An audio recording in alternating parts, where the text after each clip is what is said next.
ఈరోజు మనం డిప్రెషన్లో ఉన్నట్టు ఏ విధంగా డయాగ్నోస్ చేస్తారు, దీనికి డయాగ్నోస్టిక్ క్రైటీరియా ఏ విధంగా ఉంటుంది అనేది చూద్దాము. ఈ కింద చూపించిన 9 లక్షణాలలో ఏవైనా 5 లక్షణాలు పర్సిస్టెంట్గా 2 వారాల కన్నా ఎక్కువగా ఉన్నట్టయితే కనుక డిప్రెషన్లో ఉన్నట్టు అర్థం.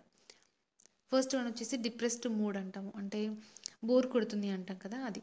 సెకండ్ వన్ వచ్చేసి మార్క్డ్ డిసిమినేటెడ్ ఇంట్రెస్ట్, అంటే ఇంతకుముందు ఇంట్రెస్ట్ ఉన్న విషయాలు మనకి ఇప్పుడు ఇంట్రెస్ట్ ఉండవు అనమాట. లైక్ ఫుడ్, మ్యూజిక్, హాబీస్ ఇంతకుముందు నచ్చినవి ఇప్పుడు నచ్చకపోవడము. థర్డ్ వన్ వచ్చేసి చేంజ్ ఇన్ అపటైట్, అయితే ఆకలి ఎక్కువగా ఉండడము లేకపోతే మొత్తానికి ఉండకపోవడము. Weight loss or weight gain చూస్తాము. ఫోర్త్ వన్ వచ్చేసి ఇన్సోమ్నియా ఆర్ హైపర్సోమ్నియా, ఎక్కువగా నిద్రపోవడము, బెడ్ పైనే ఎప్పుడు ఉండడము లేదంటే మొత్తానికే నిద్రపోకుండా ఉండడము.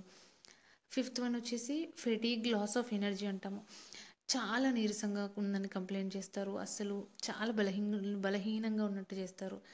సిక్స్త్ వన్ వచ్చేసి feeling of guilty are worthlessness, ఎప్పుడు వాళ్ళని వాళ్ళు బ్లేమ్ చేసుకుంటూ ఉంటారు, ఐఎమ్ యూజ్లెస్ అనుకుంటూ ఉంటారు. సెవెంత్ వన్ వచ్చేసి diminished ability to think, concentrate, ఏ విషయం పైన కాన్సన్ట్రేట్ చేయలేకపోవడము, దేనిపైన ఇంట్రెస్ట్ చూపించకపోవడం చేస్తూ ఉంటారు. ఎయిత్ వన్ వచ్చేసి సూసైడల్ థాట్స్ ఉండడము, సూసైడ్ అటెంప్ట్ చేసుకోవడము, దాని గురించి ఎక్కువగా మాట్లాడుతుండడము, ఆలోచిస్తూ ఉండడం చేస్తారు.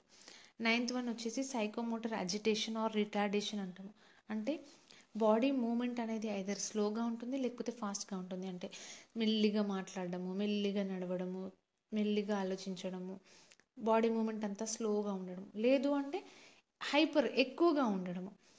ఈ 9 లక్షణాల్లో ఏవైనా 5 లక్షణాలు 2 వారాల కంటే ఎక్కువగా ఉన్నట్లయితే కనుక డిప్రెషన్ అని డయాగ్నోస్ చేస్తారు.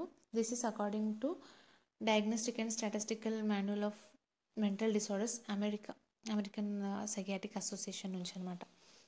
That's all. ఇంకా మన దగ్గర డీటెయిల్డ్ వీడియోస్ ఉన్నాయి మెంటల్ హెల్త్ రిలేటెడ్వి, స్కిజోఫ్రేనియావి, ఓసిడివి, డిప్రెషన్వి. ఇంట్రెస్ట్ ఉన్న వాళ్ళు చూడండి. That's all. Thank you.